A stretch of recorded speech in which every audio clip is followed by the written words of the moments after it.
இந்த வசனத்தில் 10ஆம் வசனத்தில் பிற்பாடு சொல்லுகிறது, நீங்களோ என் சொல்லை கேளாமல் போனீர்கள் என்கிறார் என்று சொன்னார். ஏன் ஆபத்து வந்துச்சு? ஆபத்து நாட்களை என்ன நோக்கி கூப்பிடுன்னு சொன்னார், உண்மைதான். ஆனால் ஏன் ஆபத்து வந்தது அப்படிங்கிறது நம்ம யோசிக்கணும். அநேக நேரத்தில் ஆபத்து நாட்களை கர்த்தரை நோக்கி கூப்பிட்டா கர்த்தர் விடுவிப்பார். ஆனால் ஏன் இந்த ஆபத்து வந்துச்சு? நம்முடைய வாழ்க்கையில் ஏன் இந்த பிரச்சனை வருது? ஏன் இந்த போராட்டம் வருது?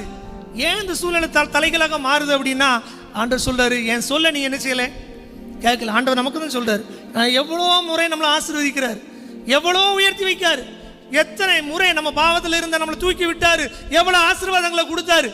ஆனால் நமக்கு பெருமை, நமக்கு காரியங்கள் தலைகளாக முடிஞ்சிட்டு எவ்வளவோ காரியங்களை விரும்புகிற காரியத்தை செய்யாதபடி ஆண்டவர் விரும்பாத காரியத்தை நம்ம என்ன செஞ்சுட்டு இருக்கோம். அல்லேலூயா, அல்லேலூயா.